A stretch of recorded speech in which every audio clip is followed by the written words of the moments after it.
Communicate करना है, तो मैंने कहा था रैपो बहुत इंपॉर्टेंट है। अब रैपो बनती कैसे है, रैपो कैसे बनेगी? नॉर्मली हम क्या कहते हैं रैपो बनाने के लिए? नॉर्मली हम कहते हैं कि भाई जेन्युइनली आप सामने वाले की बातों में इंटरेस्ट लो, उससे ना आप जेन्युइन इंटरेस्ट शो करो, उससे उसको लगेगा कि हाँ सामने वाला इंटरेस्ट ले रहा है। क्यूरियोसिटी मेंटेन रखो, यानी कि क्वेश्चन पूछते रहो, थोड़ा आगे की तरफ झुककर ऐसे बैठो, उसको लगेगा मेरे साथ एसोसिएट हो रहा है। ये सारी चीजें जनरल हमें पता है, लेकिन सबकॉन्शियसली हम कैसे इसको करेंगे? रैपो आपका बेसिकली, एक एग्जांपल बताता हूं मैं आपको। मान लीजिए आप अपने फ्रेंड के साथ जॉगिंग करने जाना चाहते हैं, और एक समय रख लेते हैं कि शाम को 6 बजे भाई जॉगिंग करना है, या सुबह 6 बजे जॉगिंग करना, जो भी टाइम है। आप जाते हैं पार्क में जहाँ पे जॉगिंग करनी है, वहां आपका फ्रेंड ऑलरेडी जॉगिंग कर रहा है। तो आप सबसे पहले आप क्या करेंगे? सबसे पहले आप अपनी स्पीड को बढ़ाकर उसकी स्पीड तक लेकर आएंगे, ताकि उससे मैच कर सके, है ना?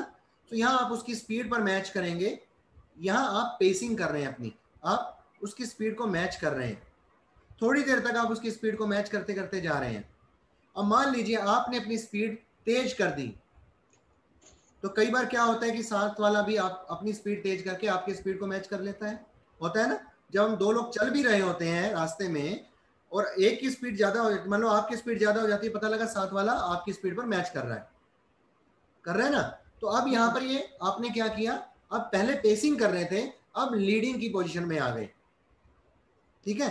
सो जो पेसिंग है वो रैपो क्रिएट करना है। सो सबसे पहले आप रैपो क्रिएट करेंगे, यानी कि जब आप पेसिंग पर आएंगे, पेसिंग आप क्यों कर रहे हैं? ताकि रैपो क्रिएट करें। और रैपो का मतलब क्या है? रैपो का मतलब है कि आपका सामने वाले के साथ अब सबकॉन्शियसली कनेक्शन हो गया है। मतलब सामने वाले का सबकॉन्शियस माइंड को अब लग रहा है कि ये तो मेरे जैसा है, अब वो आपके साथ खुल भी जाएगा। उससे पहले तो वो बंद करके बैठा है कि आप सामने वाला अनजान है। बिल्कुल वैसे ही जैसे रात को 12 बजे आपके घर एक नॉक होता है ना आपके दरवाजे पर, और एक बंदा कंबल ओढ़कर खड़ा है, शक्ल नहीं दिख रही है, और 12 बजे आप रात को नॉक हुआ, आप क्या करेंगे? दरवाजा खोल देंगे? नहीं खोलेंगे ना। तो सबकॉन्शियस माइंड ऐसे ही है, अभी तो सामने वाला कंबल ओढ़े ओढ़े हुआ है, लेकिन जैसे ही वो कंबल उठा देता है, तो सामने आपका चेहरा, उसका चेहरा नजर आ जाता है, और आपको लगता है अरे ये तो मेरा फ्रेंड है, या रिलेटिव है, या कोई घर का ही सदस्य है। तो आप क्या करेंगे? आप दरवाजा खोल देंगे? आप खोल देंगे ना। इसी तरह से सबकॉन्शियस माइंड भी अपना दरवाजा खोल देगा कि हाँ यार मेरे जैसा है। अब वो सबकॉन्शियसली कनेक्शन हो गया। अब आप अगर लीड करना शुरू करते हैं, और लीड करने की प्रैक्टिस अच्छे से कर लेते हैं, और उस समय वो भी आपसे आपकी लीडिंग को मैच करना शुरू कर दें, तो इसका मतलब आपका काम हो गया। अब आप जो कहेंगे वो ओपन माइंड से सुनेगा। इसका मतलब ये नहीं है कि यहाँ पर लीड करने का मतलब कि वो आपकी हर बात मान लेगा। अब वो ओपन माइंड से सुनेगा। अदरवाइज तो नॉर्मली लोग सुनते ही नहीं है कि भैया आप बोल रहे होते हो, उनका ध्यान कहीं और होता है, कोई मोबाइल में देख रहा है, कोई इधर देख रहा है ना? सो यहाँ पर एक बहुत बेहतरीन टेक्निक मैं आपको बताऊंगा रैपो को करने की, मिररिंग एंड मैचिंग, राइट? उससे पहले मैं आपको ये बता दूं कि 3 चीजें होती हैं हमारी: बॉडी लैंग्वेज, टोनैलिटी और वर्ड्स। इनमें सबसे ज्यादा इंपॉर्टेंट क्या है? बॉडी लैंग्वेज और बॉडी दूसरी चीज लैंग्वेज, टोनैलिटी और वर्ड्स। सेकंड क्या? Modality. Tonality, body language. Tonality, sir tonality, words तो सबसे लास्ट में ही आते होंगे। फिर बॉडी वर्ड्स। लैंग्वेज सबसे पहले। हाँ जी, body language, tonality, then words. नहीं पुराने वाले मत बोलो ना। Okay sorry. बॉडी लैंग्वेज लगता है। एग्जैक्टली, बॉडी लैंग्वेज हमारी सबसे इंपॉर्टेंट है। एक स्टडी के अनुसार 55% हमारा बॉडी लैंग्वेज का पार्ट होता है किसी भी कम्युनिकेशन में। इफेक्टिव कम्युनिकेशन में 55% हम बॉडी से कम्युनिकेट करते हैं, 38% टोनैलिटी से करते हैं, और 7% सिर्फ वर्ड से करते हैं। बॉडी लैंग्वेज में हमारे पोस्चर्स आ जाते हैं, जेस्चर्स आ जाते हैं, ब्रीदिंग पैटर्न आ जाता है, फेस के एक्सप्रेशन आ जाते हैं, आई की मूवमेंट आ जाती है। ये सारी हमारी बॉडी लैंग्वेज है। टोनैलिटी में हमारी टोन आ जाती है, स्पीड, कितनी स्पीडली हम बात कर रहे हैं, पॉज आ जाते हैं, वॉल्यूम आ जाता है, फिर और वर्ड्स में तो आपको पता है फ्रेजेस, प्रेडिकेट जो है, वर्ड जो आते हैं, तो ये तीनों ही इंपॉर्टेंट है, लेकिन सबसे ज्यादा बॉडी लैंग्वेज। अगर आप चुपचाप भी बैठे हैं एक मीटिंग में या किसी गेट टुगेदर में या किसी लोगों के बीच में, तो भी आप 55% कम्युनिकेट करते हैं। और अगर आप बोलना शुरू कर देते हैं तो सोचिए फिर तो 100% ही हो जाता है आप। लेकिन अगर आपकी टोन सही है और वर्ड भी सही है तो आप 100% भी कम्युनिकेट कर सकते हैं। So why it is said that silence is gold and the I don't know why is words it are silver? Speech is silver but silence is gold. See, पहली चीज, एक चीज और मैं आपको बताता हूँ, जो मैंने शुरू फर्स्ट सेशन में बताया था, इसका आंसर वहीं पर है। अगर फर्स्ट सेशन में अगर आप जाएं, कि हर चीज को किसी कॉन्टेक्स्ट में कहा गया है, हर चीज का एक कॉन्टेक्स्ट है। Speech is silver but silence is gold. ऐसी सिचुएशन जहां पर आप ऐसे वर्ड्स बोलें जिससे सामने वाले को हर्ट हो जाए या कुछ नेगेटिव चला जाए, उसकी बजाय चुप रहना ज्यादा बेहतर होता है। Okay, right. और भी ऐसी बहुत सारे कॉन्टेक्स्ट हो सकते हैं, लेकिन जहां आपको अपनी कन्विंसिंग कम्युनिकेशन करनी है, वहां तो आपको बॉडी लैंग्वेज, टोनैलिटी और वर्ड्स तीनों को ही इफेक्टिवली यूज करना है। वर्ड्स अगर इतने अच्छे नहीं भी है तो भी आप 93% कम्युनिकेट कर रहे हैं। ठीक है।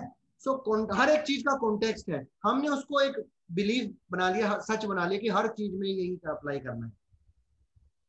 हर जगह पे हम बिलीफ को अप्लाई नहीं करेंगे।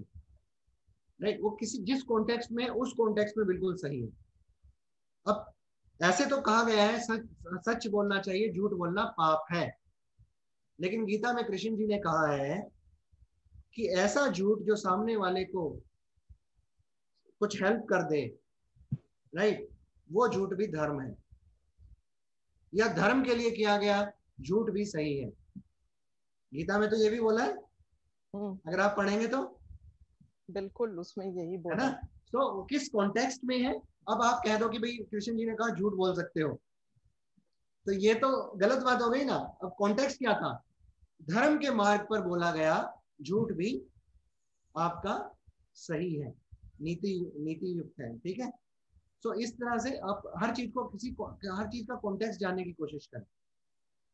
राइट। तो यहाँ पर ये तीनों चीजें आपके लिए बहुत ही इंपॉर्टेंट है। और अभी हम जो रैपो क्रिएट करेंगे वो इन तीन चीजों को ही यूज करके करेंगे। अब जैसे रोहिना बैठी है, ऐसी बैठे रही है, हिलना नहीं। ठीक है। रोहिना ऐसे बैठी हुई है, मैं रोहिना के साथ कम्युनिकेट कर रहा हूँ। रोहिना ने अपना लेफ्ट हैंड अपने यहाँ पर रखा हुआ है, लेफ्ट हैंड रखा हुआ है ना। अब मुझे अगर उनके साथ कम्युनिकेशन करना है, रेपो बनाना है, सबकॉन्शियसली मुझे कम्युनिकेशन भेजना होगा कि हम दोनों सेम हैं। तो मैं रोहिना से बात करते करते अपने हाथ को बिल्कुल ऐसे ही रख लूंगा, और ये दो उंगलियां जो निकली है ये भी ऐसे ही निकली रहेंगी। ठीक है। राइट। और अब मैं अपनी कम्युनिकेशन को जारी रखूंगा। अब मान लीजिए, एक मिनट अभी पहले सुन लीजिए। अब थोड़ी देर तक मैं जब तक रोहिना का ऐसा रहेगा मैं ऐसे कम्युनिकेट करता रहूंगा। फिर मान लीजिए रोहिना पोस्चर चेंज करती है, लेट अस चेंज। ओके, अब रोहिना ने पोस्चर चेंज कर दिया, अब मुझे भी पोस्चर चेंज करना है, लेकिन इमीडिएटली नहीं करूंगा, क्योंकि इसमें सबसे की चीज ये है कि सामने वाले को एहसास नहीं होना चाहिए कि आप उसको कॉपी कर रहे हैं, आप उसको मिरर कर रहे हैं। मिररिंग कहते हैं कि आप उसको मिरर कर रहे हैं। आपको बड़े ही कैजुअल तरीके से बातें करते करते ही ये करना है, और वो करते भी हैं। हम जब हम एक दूसरे के रैपो में होते हैं तो हम एक दूसरे के मिरर ऑटोमेटिकली बने होते हैं। हम अनकॉन्शियसली एक दूसरे को मिरर कर रहे होते हैं, एक दूसरे की बॉडी लैंग्वेज को मिरर कर रहे होते हैं। तो अब रोहिना ने जैसे हाथ नीचे किया तो मैं भी थोड़ी देर में हाथ 10-15-20 सेकंड में काउंट करूंगा, तो उसके बाद मैं भी बात ऐसे काउंट करता करता बातें नॉर्मली ऐसे कर लूंगा। उसको एहसास भी नहीं होगा सामने वाले को कि भाई मैं कुछ कर रहा हूँ, क्योंकि अगर एहसास हो गया तो वो सामने वाला समझ जाएगा कि कुछ ना कुछ गेम चल रहा है, या उसको कुछ ऑकवर्ड फील होगा, या फिर काम गड़बड़ हो जाएगा। ठीक है। अब इसी तरह से कुछ देर तक आपको यही करना है, सामने वाले की बॉडी लैंग्वेज को पूरी तरह से मिरर करना है। ठीक है। अब बॉडी लैंग्वेज के साथ साथ आप बाकी चीजें भी, बॉडी लैंग्वेज में और भी चीजें वो भी कर सकते हो। फॉर एग्जाम्पल आप उसका ब्रीदिंग पैटर्न अगर आपको पता लग जाए कि वो शैलो ब्रीदिंग ले रहा है या डीप ब्रीदिंग ले रहा है, तो आप ब्रीदिंग पैटर्न को भी अपना सकते हो, राइट। आई मूवमेंट आप वैसे कर सकते हो। आपको पता है सामने वाला विजुअल है तो आप भी विजुअल तरीके से कम्युनिकेट करेंगे। अगर आपको लगता है सामने वाला ऑडिटरी है तो आप भी ऑडिटरी तरीके से कम्युनिकेट करेंगे, ठीक है।